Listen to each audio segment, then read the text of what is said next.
ओम नमः शिवाय। दोस्तों, हर हर महादेव। आज की वीडियो में सोमवती अमावस्या व्रत कथा का श्रवण करने जा रहे हैं। सोमवार का दिन है, तो सोमवार के दिन यदि अमावस्या होती तो वह सोमवती अमावस्या कहलाती है। बहुत ही पवित्र दिन है पितरों के निमित्त कार्य करने के लिए, पितरों की तृप्ति के लिए। चलिए कथा आरंभ करते हैं। बोलिए गणपति गजानन महाराज की जय हो, बोलिए शंकर भगवान की जय हो। एक गरीब ब्राह्मण परिवार था। उस परिवार में पति पत्नी के अलावा एक उसकी पुत्री भी थी।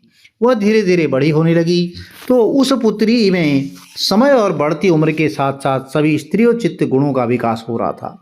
वह लड़की बहुत सुंदर, संस्कारवान और गुणवान थी, किंतु गरीब होने के कारण उसका विवाह नहीं हो पा रहा था।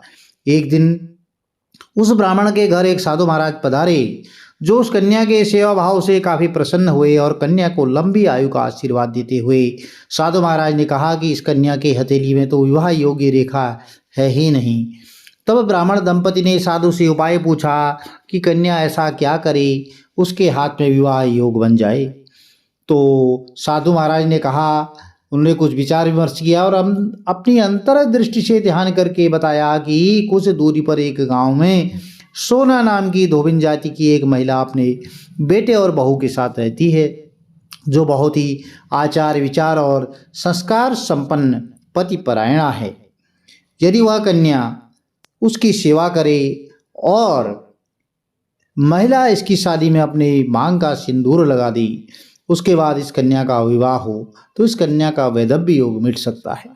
साधु ने यह भी बताया कि वह महिला कहीं आती जाती नहीं है। यह बात सुनकर ब्राह्मणी ने अपनी बेटी से धोबिन की सेवा करने की बात कही, तो अगले दिन कन्या प्रातःकाल ही उठ करके सोना धोबिन के घर जाकर साफ सफाई और अन्य सारे कार्य करके घर वापस आ जाती। तो यह कई दिन तक वह ऐसा काम करती रही।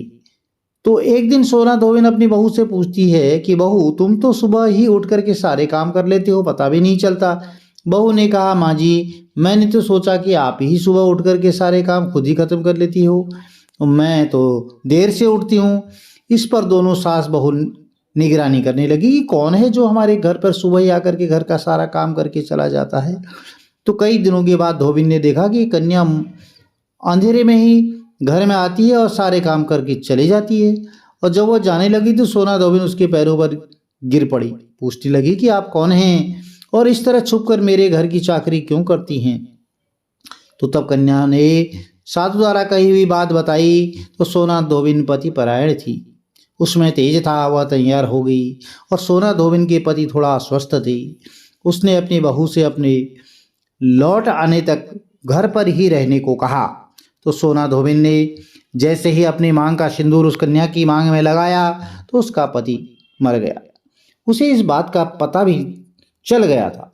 वह घर से निराजल ही चली थी और यह सोचकर ही कि रास्ते में कहीं पीपल का पेड़ मिलेगा तो उसे भौंरी दे करके उसकी परिक्रमा करके ही जल ग्रहण करेगी।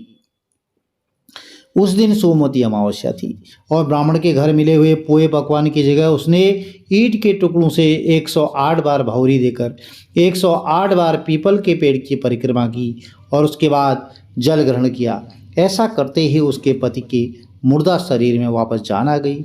अब धोबिन का पति वापस जीवित हो उठा। इसलिए सोमवती अमावस्या के दिन से शुरू करके जो व्यक्ति हर अमावस्या के दिन भौरी देता है उसके सुख और सौभाग्य में वृद्धि होती है। पीपल के पेड़ में सभी देवी देवताओं का वास होता है।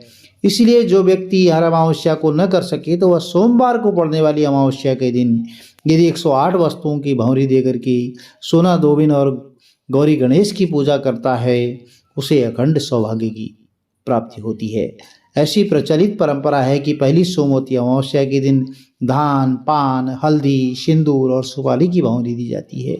उसके बाद की अमावस्या को अपने सामर्थ्य के हिसाब से फल, मिठाई, सुहाग सामग्री और खाने की सामग्री इत्यादि की भी भौरी कहीं कहीं पर दी जाती है। फिर भौरी पर चढ़ाया गया सामान किसी सुपात्र, ब्राह्मण, ननद या भांजे को दिया जा सकता है। तो प्रिय भक्तजनों, यह छोटी सी कथा थी। यदि आपको यह कथा अच्छी लगी तो आप जरूर चैनल को लाइक करें, शेयर करें, सब्सक्राइब करें, साथ में बेल आइकन अवश्य प्रेस कर दें जिससे कि आने वाली वीडियोज़ की नोटिफिकेशंस आपको ठीक समय पर मिल सके। भगवान भोलेनाथ का आशीर्वाद, गणेश जी महाराज का आशीर्वाद, माता रानी का आशीर्वाद आपके कुटुंब में सदैव बना रहे। आज के दिन गणेश जी महाराज की भी कथा सुनी जाती है, तो आप गणेश भगवान की कथा भी सुन सकते हैं। हर हर महादेव, जय माता दी।